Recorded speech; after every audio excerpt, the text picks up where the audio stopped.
Drama नकाब अब एक ऐसे मोड़ पर पहुंच चुका है जहां से कहानी ने जबरदस्त पलटा खा लिया है। ईमान, जी हाँ, वही हीरोइन जो विलन भी है। लोग कह रहे हैं कि इस लड़की ने बेवकूफी की हद पार कर दी है, मगर कुछ लोग कहते हैं ये तो एक नंबर की चालाक है। जरा सोचिए, तीन तीन लड़के इसके आसपास घूम रहे हैं और ईमान सबको एक ही रस्सी में जकड़ कर रखे हुए है, वो भी अपनी मासूम सी शक्ल के साथ। मासूम लगती है मगर चालाकियां फुल लेवल की। अब बात करते हैं बिलाल की, जो अब एक बड़ा ऑफिसर बन चुका है, मगर उसका असल ट्विस्ट अभी बाकी है मेरे दोस्त। लेकिन सबसे ज्यादा मसाला ईमान और आहद के बीच चलने वाली केमिस्ट्री में।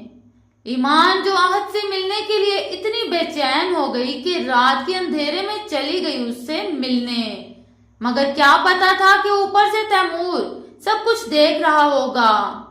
जैसे ही ईमान निकलती है, तैमूर चुपके से नीचे आता है और पीछे पीछे जैसे कोई सीआईडी का एजेंट हो, और फिर वो देखता है आहद ईमान का हाथ पकड़कर कह रहा होता है, तुम्हारी डिग्री मुकम्मल होती रहेगी, मैं वापस आकर तुम्हें अपने घर शिफ्ट करवा दूंगा।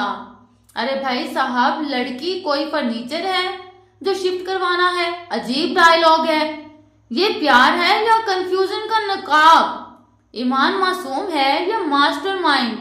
और आहद हीरो है या हीरो बनने का ड्रामा कर रहा है? आहद ईमान से कह रहा होता है, मैं तुम्हें अपने घर शिफ्ट करवा लूंगा। अरे भाई, समझ क्या रखा है? ईमान ने भी फौरन इमोशनल मोड ऑन कर दिया। तैमूर भाई क्या सोचेंगे? और तैमूर बेचारा छुपकर सब सुन रहा होता है, जैसे सीसीटीवी कैमरा हो। अब आहद होशियार बनता है और कहता है, मैं बाद में तैमूर से बात कर लूंगा। मगर तैमूर ने तो आज सब्र की छुट्टी ही नहीं ली थी। वो फौरन सामने आ जाता है, वापिस आके क्यों, अभी बात करो। वाह तैमूर भाई, डायलॉग डिलीवरी टॉप लेवल। अब सीन शिफ्ट होता है लैला की तरफ, जिसका शोहर तो मर चुका है मगर जिंदा जायदाद पर जबरदस्ती का हक जिता रही है। शोहर को तस्लीम करे या ना करे, लेकिन प्रॉपर्टी की लाइन में सबसे आगे। जबरदस्त बात यह कि उसने अपनी माँ को भी नहीं छोड़ा। फाइल हाथ से छीनी और सामने ही फाड़ कर मुंह पर दे मारी। माँ ने समझा ये अपने हिस्से की जायदाद मांग रही है। लैला बोली, मुझे अपने शोहर की जायदाद चाहिए। वाह भाई, प्यार ना सही, पैसा ही सही। उधर तैमूर की अम्मी को मिली खाली फाइल। अम्मी ने फौरन समझ लिया ये सब जारा की चाल है और जारा को सुनाया भी। ज्यादा होशियार बनने की जरूरत नहीं। अब तैमूर के सब्र का गिलास भी लबरेज हो चुका था। जारा ने ईमान को सबके सामने बदनाम करने की कोशिश की।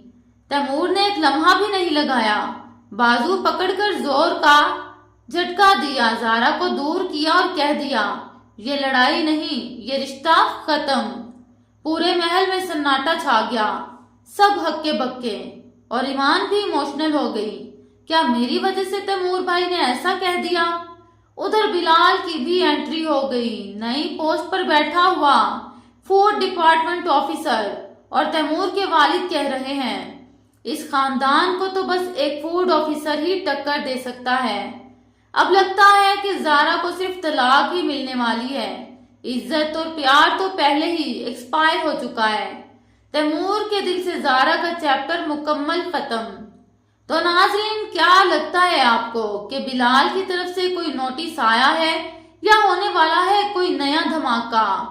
अपनी कीमती राय लाजमी कमेंट्स में दें और मजीद ड्रामा रिव्यूज के लिए देखते रहिए अल शहीर नॉलेज।